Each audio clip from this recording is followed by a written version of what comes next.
नमस्कार दोस्तों, स्वागत है आपका प्रताप ACCGD क्लासेस में। आज हम पढ़ेंगे दिल्ली सल्तनत से जुड़े पहले शासक जो गुलाम वंश ने शासक किए थे उनके बारे में। पहले 5 मिनट में हम इस टॉपिक को पूरी थ्योरी समझेंगे, फिर उसी से जुड़े इम्पोर्टेंट MCQ करेंगे जो ACCGD 2026 और रेलवे एग्ज़ाम में पूछे जा सकते हैं। तो सबसे पहले जानते हैं, आपको पहले जानना पड़ेगा, बता दें, दिल्ली सल्तनत 1206 से लेकर 1526 ईस्वी तक दिल्ली सल्तनत में शासकों ने राज किया, जिसमें कुल 320 ईयर्स तक इसने क्या किया था, 320 साल तक मुगलों ने शासन किया था। तो आपको पता है सबसे पहले आप बहुत सारे शासकों ने क्या की थी, वंश ने दिल्ली पे शासन किया था। तो इनमें से 5 वंश ने शासन किया था। उस वंश के नाम आपको बता दूं। आपके पहले वंश है गुलाम वंश, जो 1206 से लेकर 1290 ईस्वी तक गुलाम वंश की ने शासन किया। गुलाम वंश ने टोटल 84 ईयर्स तक शासन किया और गुलाम वंश के संस्थापक कौन थे, कुतुबुद्दीन ऐबक। उसके बाद आता है दूसरा खिलजी वंश। 1290 से लेकर 1320 ईस्वी तक शासन करता है दिल्ली पर। ये टोटल 30 वर्ष तक शासन किया और खिलजी वंश के संस्थापक कौन थे, जलालुद्दीन खिलजी।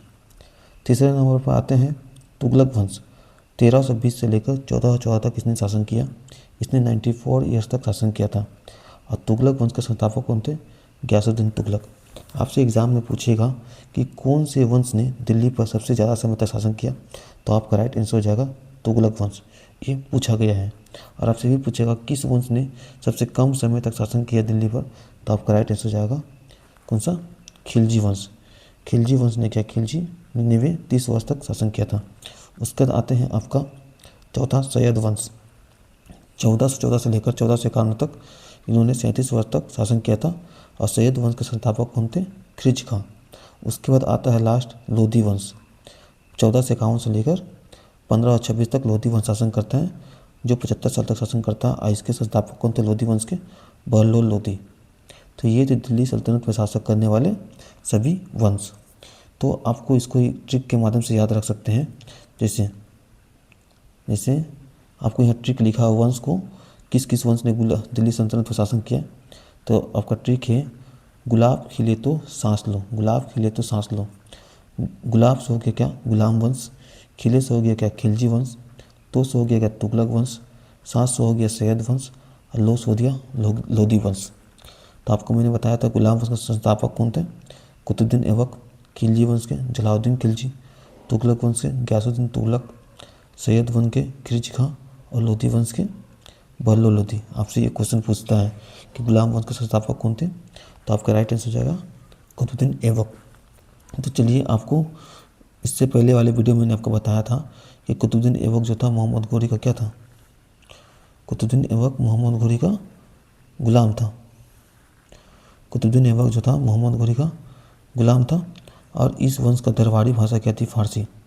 यहाँ पे क्या बोलते हैं, इस वंश को इलवरी वंश या मुगलुक वंश या दास वंश भी कहते हैं। इस वंश को इलवरी वंश, मुगलुक वंश या दास वंश भी कहा जाता है। तो चलिए आपको बताते हैं गुलाम वंश। तो सबसे पहले आपको बता दूँ गुलाम वंश। तो गुलाम वंश की सबसे पहले दिल्ली पे गुलाम वंश ने शासन किया।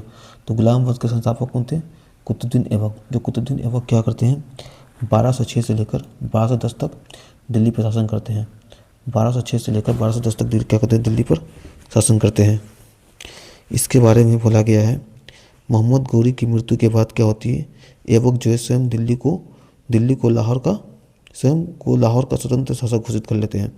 मतलब मोहम्मद घोरी की मृत्यु के बाद क्या होता है, कुतुबुद्दीन ऐबक लाहौर को स्वतंत्र शासन घोषित कर लेता है। दिल्ली का प्रथम मुस्लिम शासक कुतुबुद्दीन ऐबक था। आपसे ये क्वेश्चन पूछता है, दिल्ली का प्रथम मुस्लिम शासक कौन था, तो कुतुबुद्दीन ऐबक था। दिल्ली के सुल्तान पद संभालने से पहले ऐबक दिल्ली का क्या था, गवर्नर था। आपसे ये भी क्वेश्चन पूछता है। इन्होंने सुल्तान की उपाधि धारण नहीं की, बल्कि मालिक तथा शिल्प सलाहकार की उपाधि धारण की थी। एकमात्र ऐसा सुल्तान है जिन्होंने क्या की, मालिक की उपाधि धारण नहीं की थी। किसने, कुतुबुद्दीन ऐबक ने। एक गरीबों के प्रति दया भाव रखते थे, अतः इन्हें हातिम कहते थे। उसके बाद आता है इन्हें लाख बख्श भी कहा था, इनको लाख बख्श के नाम से ही पुकारा जाता था। उसके बाद लाख बख्श के नाम से ही पुकारा जाता था। उसके बाद आते हैं, इन्होंने पूरा कुरान याद था इसलिए इसे कुरान खा भी कहा जाता था। इसके दरबार में मिनहाज उस सिराज रहते थे जिसने तबकात ए नरसारी पुस्तक लिखी थी। इसके दरबार में हसन निजामी भी थे जिन्होंने ताजुल नासिक पुस्तक लिखी थी। इसने 2.5 दिन के झोपड़ा का निर्माण कराया था। ऐबक के गुरु कौन थे? बख्तियार काकी थे। और कुतुबुद्दीन ऐबक कुतुब मीनार का निर्माण क्या किया था? बख्तियार काकी की याद में ही करवाया था। किसने? तो कुतुबुद्दीन ऐबक ने। आपको बता दें कि 1210 ईस्वी में लाहौर में चौगान यानी पोरो खेलते समय घोड़े से गिर क्या होती है? कुतुबुद्दीन ऐबक की मृत्यु जाती है। ऐबक का सहायक सेनापति होता है बख्तियार का खिलजी। ऐबक का मकबरा कहाँ स्थित है? तो लाहौर में। ऐबक ने अपनी राजधानी क्या की? लाहौर में बनाया था। ऐबक का अर्थ होता है क्या? चंद्रमा का देवता। आपको ये क्वेश्चन बार बार पूछता है, ऐबक का अर्थ क्या होता है? तो आपको याद रहना चाहिए, चंद्रमा का देवता। ऐबक को घुड़सवारी और धनुर्विद्या अब्दुल अजीज कुर्फी द्वारा सिखाया गया था। अब्दुल अजीज कुर्फी द्वारा क्या कहता था? सिखाया गया था। तो ये थे कुतुबुद्दीन ऐबक के बारे में। कुतुबुद्दीन ऐबक की जब कहाँ गद्दी पे कब से कब बैठा? तो 1206 से लेकर 1210 तक गद्दी पे बैठा। इसे हातिम भी कहा था और इसने 2.5 दिन का झोपड़ा का निर्माण कराया। और इसने क्या किया था? कुतुबुद्दीन ऐबक का निर्माण कुतुब मीनार का निर्माण कराया। इसने मात्र 2 मंजिला ही इसने बनवाई थी। बाद में इल्तुतमिश इसका बनाता है। अब जानते हैं 1210 के बाद गद्दी पर कौन बैठता है? 1210 के बाद गद्दी पर कौन बैठता है? तो इसके बाद गद्दी पर बैठता है कौन? आराम शाह। आराम शाह क्या करता है? 1210 से लेकर 1211 तक गद्दी पर बैठता है। ये ऐबक का उत्तराधिकारी था किंतु आयोग नहीं था। ये 1212 ईस्वी में इल्तुतमिश ने इसे हटाकर खुद को शासक बन गया। ये 8 महीने तक ही शासन किया। इसकी हत्या इल्तुतमिश ने कर दी थी। क्या हुआ था? 1210 में क्या हुआ था? कुतुबुद्दीन ऐबक की मृत्यु हुई और इसके बाद इसने 1211 में तक ही शासन किया। इसने 8 महीने तक ही शासन किया। किसका? कुतुबुद्दीन ऐबक के बाद। अब आराम शाह के बाद कौन शासन करेगा दिल्ली पर? उसका बताते हैं। आराम शाह के बाद आपका आ जाएगा इल्तुतमिश। तो अगले वीडियो में इसके बारे में बताएंगे। तो दोस्तों हमने कुतुबुद्दीन ऐबक से जुड़े थ्योरी अच्छे से समझ लिए। अब हम करेंगे इंपॉर्टेंट MCQ जो सीधे एग्जाम में पूछे जा सकते हैं। तो कोशिश करें कि हर क्वेश्चन का आंसर पहले खुद दें, फिर सही आंसर चेक करें। चलिए शुरू करते हैं। और आपका पहला प्रश्न है दिल्ली कुतुबुद्दीन ऐबक कौन था? आपके ऑप्शन है मुगल शासक, गुलाम वंश के संस्थापक, लोधी वंश का शासक या मराठा नेता। तो मैंने आपको बताया था कुतुबुद्दीन ऐबक कौन था? तो गुलाम वंश का क्या था? संस्थापक था। गुलाम वंश का क्या था? कुतुबुद्दीन ऐबक गुलाम वंश का संस्थापक था। उसके बाद क्वेश्चन आता है कि कुतुबुद्दीन ऐबक किसका गुलाम था? आपके ऑप्शन है Babur, option B Mohammad Ghori, option C Iltutmish, option D Balban. तो आपको बताया था मोहम्मद घोरी की मृत्यु के बाद क्या होते हैं? मोहम्मद घोरी का गुलाम था कौन? कुतुबुद्दीन ऐबक। मोहम्मद घोरी की मृत्यु के बाद कुतुबुद्दीन ऐबक दिल्ली का शासक बना। क्वेश्चन नंबर आते हैं 3। क्वेश्चन नंबर 3 कहता है कि ऐबक ने स्वयं को कहाँ का शासक घोषित किया था? आपके ऑप्शन है option A Delhi, option B Agra, option C Lahore, option D Kabul. तो यहाँ आपका राइट आंसर क्या हो जाएगा? Option C Lahore. इसने स्वयं को लाहौर का शासक घोषित किया। उसके बाद आता है क्वेश्चन नंबर 4। कुतुबुद्दीन ऐबक का शासक काल क्या था? तो मैंने आपको बताया था ना। आपके ऑप्शन है 1191 से लेकर 1206, 1206 से लेकर 1210, 1210 से लेकर 1215, 1220 से लेकर 1230। तो यहाँ पर आपका राइट आंसर क्या हो जाएगा? 1206 से लेकर 1210 तक कुतुबुद्दीन ऐबक ने दिल्ली पर शासन की। उसके बाद आता है क्वेश्चन नंबर 5। क्वेश्चन नंबर 5 क्या कहता है कि ऐबक को किस उपाधि से जाना जाता है? आपके ऑप्शन है Ghazi, option B Lakh Bakhsh, option C Shahjahan, option D Sikandar. तो मैंने आपको बताया कि वो बहुत दान करता था इसलिए से लाख बख्श के भी नाम से जानता था। किसे? कुतुबुद्दीन ऐबक को। उसके बाद आते हैं ऐबक को लाख बख्श क्यों कहा जाता था? आपके ऑप्शन है युद्ध जीतने के कारण, ऑप्शन बी दान देने के कारण, ऑप्शन सी शासन के कारण, ऑप्शन डी सेना के कारण। तो यहाँ पर आपका राइट आंसर हो जाएगा क्या, ऑप्शन बी, दान देने का कारण क्या कहता था, इन्हें लाख बख्श भी कहता था। क्वेश्चन नंबर 7 में आते हैं। क्वेश्चन नंबर 7 कहता है कि ऐबक की मृत्यु कैसे हुई। आपके ऑप्शन है युद्ध में, ऑप्शन बी बीमारी से, ऑप्शन सी घोड़े से गिरकर, ऑप्शन डी विष देकर। तो मैंने आपको बताया था पोलो खेलते समय क्या होती है, घोड़े से गिरकर क्या होती है, इसकी कुतुबुद्दीन ऐबक की, पोलो खेलते समय घोड़े से गिरकर कुतुबुद्दीन ऐबक की मृत्यु हो जाती है। कब होती है, तो 1210 ईस्वी में। इसे हातिम भी कहकर, इसे क्या कहते थे, हातिम, इसे हातिम भी कहकर पुकारते थे इसे। उसके बाद आते हैं क्वेश्चन नंबर 8। ऐबक की राजधानी क्या थी। आपके ऑप्शन है Delhi, option B Lahore, option C Agra, option D Kannauj. तो यहाँ पर आपका राइट आंसर क्या हो जाएगा, इस ऑप्शन बी लाहौर। ऐबक की राजधानी क्या थी, लाहौर। उसके क्वेश्चन नंबर 9 में आते हैं। क्वेश्चन नंबर 9 क्या कहता है, क्वेश्चन नंबर 9 है ऐबक का मकबरा कहाँ है। आपका ऑप्शन है option A Delhi, option B Agra, option C Lahore, option D Kabul. तो यहाँ पर आपका राइट आंसर क्या हो जाएगा, ऐबक का मकबरा कहाँ स्थित है, ऑप्शन सी लाहौर में। 10 नंबर प्रश्न है ऐबक ने कौन सी मस्जिद बनवाई। आपका ऑप्शन है जामा मस्जिद, ऑप्शन पे B Qutub ul Islam, option C Moti Masjid, option D Babri मस्जिद। तो यहाँ पर राइट आंसर क्या हो जाएगा, ऑप्शन बी कुतुब उल इस्लाम क्या होता है, इसने मस्जिद बनवाई थी। क्वेश्चन नंबर 11 क्या कहता है, क्वेश्चन नंबर 11 है 2.5 दिन का झोपड़ा कहाँ बनाया गया। आपके ऑप्शन है option A Delhi, option B Agra, option C Ajmer, option D Lahore. तो यहाँ पे आपका राइट आंसर हो जाएगा ऑप्शन सी अजमेर। किसकी याद में बनाया था, जो 2.5 दिन का झोपड़ा बनाया था, अजमेर में। फिर आता है क्वेश्चन नंबर 12, कुतुब मीनार का निर्माण किसने शुरू किया। आपके ऑप्शन है Iltutmish, option B Qutubuddin Aibak, option C Balban, option D Khilji. तो यहाँ पर राइट आंसर हो जाएगा आपका ऑप्शन ए कुतुबुद्दीन ऐबक। बख्तियार खिलजी की याद में इसने बनाया है, जो कुतुबुद्दीन ऐबक के गुरु थे। क्वेश्चन नंबर 13 क्या कहता है, क्वेश्चन नंबर 13 है कि ऐबक ने कुतुब मीनार कितनी मंजिल तक बनवाई थी। आपके ऑप्शन है option A 1, option B 2, option C 3, option D 4। तो ऐबक ने, इसका राइट आंसर रहेगा 2 मंजिलें तक बनाई थी। इसके बाद इल्तुतमिश क्या कहते हैं, इसे पूरा करवाता है।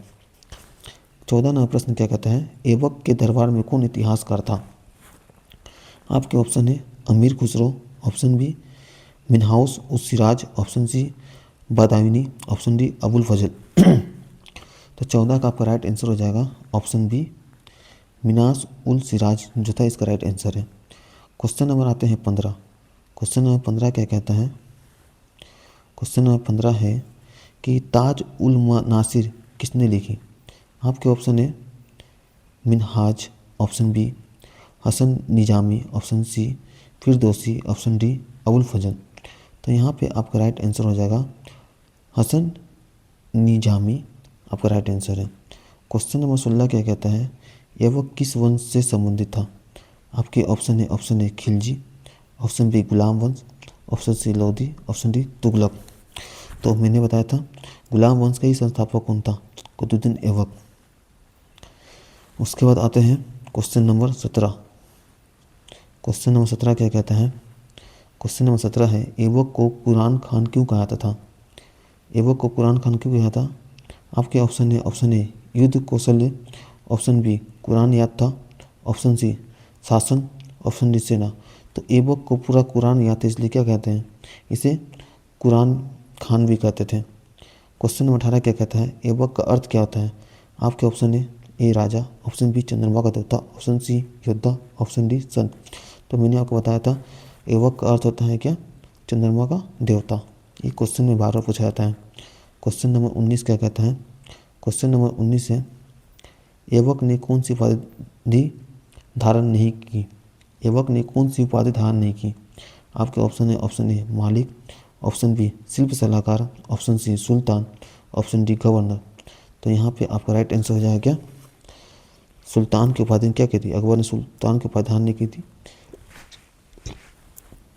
क्वेश्चन नंबर 20 क्या कहता है, ऐबक दिल्ली का क्या था। आपके ऑप्शन ए राजा, option B governor, option C मंत्री, ऑप्शन डी सैनिक। तो मैंने आपको बताया था ऐबक दिल्ली का क्या था, गवर्नर था। क्या था, गवर्नर था। क्वेश्चन नंबर 21, क्वेश्चन नंबर 21 क्या कहता है? क्वेश्चन नंबर 21 है, ऐबक का सहायक सेनापति कौन था? आपके ऑप्शन है Iltutmish, option B Bakhtiyar Khilji, option C Balban, option D Razia. तो आपका राइट आंसर हो जाएगा ऑप्शन बी बख्तियार खिलजी क्या था? ऐबक का सेनापति था। 22 नंबर क्वेश्चन है, ऐबक ने किसके बाद सत्ता संभाली? ऐबक ने किसके बाद सत्ता संभाली? आपके ऑप्शन है Babur, option B Mohammad Ghori, option C Iltutmish, option D Balban. तो मैंने आपको बताया था मोहम्मद गौरी के जाने के बाद क्या कुतुबुद्दीन ऐबक ने दिल्ली की सत्ता संभाली। क्वेश्चन नंबर आता है 23। क्वेश्चन नंबर 23 क्या कहता है? क्वेश्चन नंबर 23 है, ऐबक को किस नाम से भी जाना जाता है? आपके ऑप्शन है हातिम, ऑप्शन बी गाजी, option B Sher Shah, option D Akbar. तब को मैंने बताया था ऐबक को हातिम नाम से भी जाना जाता है। क्वेश्चन नंबर आता है, ऐबक के गुरु कौन थे? आपके ऑप्शन है बख्तियार काकी, ऑप्शन बी अमीर खुसरो, ऑप्शन सी अल बरूनी, ऑप्शन डी फिरदौसी। तो मैंने आपको बताया था ऐबक के गुरु कौन थे? बख्तियार काकी जो थे ऐबक के गुरु थे। उसका आता है क्वेश्चन नंबर 25। क्वेश्चन नंबर 25 क्या कहते हैं? ऐबक को घुड़सवारी किसने सिखाई? आपके ऑप्शन है Iltutmish, option B Abdul Aziz Kufi, option C Balban, option D Ghori. तो घुड़सवारी के गुरु कौन थे अकबर ऐबक के? अब्दुल अजीज कुल्फी। क्वेश्चन नंबर 26 क्या कहता है? क्वेश्चन नंबर 26 है, ऐबक की मृत्यु कब हुई? आपके ऑप्शन है 1206, option B 1210, option C 1215, option D 1220। तो यहाँ पे आपका राइट आंसर हो जाएगा ऑप्शन ए बी 1210 में क्या होती है? कुतुबुद्दीन ऐबक की मृत्यु होती है। उसका क्वेश्चन नंबर आते हैं 27। क्वेश्चन नंबर 27 क्या कहता है? क्वेश्चन नंबर 27 है, ऐबक ने किस खेल के दौरान प्राण गंवाए? आपके ऑप्शन है कुश्ती, ऑप्शन बी पोलो, ऑप्शन सी तीरंदाजी, ऑप्शन डी तलवारबाजी। तो आपका राइट आंसर हो जाएगा यहाँ पे ऑप्शन बी पोलो खेलते समय या चौकान खेलते समय क्या होती है? कुतुबुद्दीन ऐबक की मृत्यु हो जाती है। क्वेश्चन नंबर आते हैं क्या 28, ऐबक के बाद कौन शासक बना? आपके ऑप्शन है Iltutmish, option B Aram Shah, option C Balban, option D Razia. तो ऐबक के बाद गद्दी पर कौन बैठा था? आराम शाह, जो मात्र 8 महीने के लिए ही गद्दी पर बैठा था। और इसके बाद कौन बैठेगा? इल्तुतमिश बैठेगा, जो अगले वीडियो में हम इसके बारे में पढ़ेंगे। क्वेश्चन नंबर आता है 29। क्वेश्चन नंबर है 29, ऐबक का संबंध किस धर्म से था? आपके ऑप्शन है Hindu, option B Buddha, option C Islam, option D Jain. तो यहाँ पर राइट आंसर हो जाएगा आपका ऑप्शन सी इस्लाम धर्म से था। क्वेश्चन नंबर 30 क्या कहते हैं? ऐबक को भारत में किस रूप में जाना जाता है? आपके ऑप्शन पहला गुलाम, ऑप्शन बी पहला मुस्लिम शासक दिल्ली का, ऑप्शन सी पहला मराठा, ऑप्शन डी पहला अंग्रेज। तो यहाँ पर राइट आंसर हो जाएगा पहला मुस्लिम शासक दिल्ली का, जो कौन था? कुतुबुद्दीन ऐबक था, जो पहला मुस्लिम शासक था। उसके बाद आते हैं, तो दोस्तों ये थे आपके सारे प्रश्न जो दिल्ली सल्तनत से पहले गुलाम वंश के बारे में। ये कुछ प्रश्न हैं कुतुबुद्दीन ऐबक के बारे में, जो इसको आप पूरा इसका आंसर आप मुझे कमेंट कीजिएगा और उसके बाद आंसर कमेंट कीजिएगा। तो दोस्तों आज हमने कुतुबुद्दीन ऐबक की थ्योरी और इम्पोर्टेंट एमसीक्यू दोनों कवर कर लिए हैं। अगर आप ऐसे ही प्रिपरेशन करते रहेंगे तो एग्ज़ाम में अच्छे मार्क्स जरूर आएंगे। अगले वीडियो में हम दिल्ली सल्तनत के अगले शासक यानी इल्तुतमिश के एमसीक्यू लेकर आएंगे। और धन्यवाद। अगर आप मेरे चैनल पर नए हो तो प्रताप SSC GD क्लासेस को सब्सक्राइब जरूर कीजिएगा।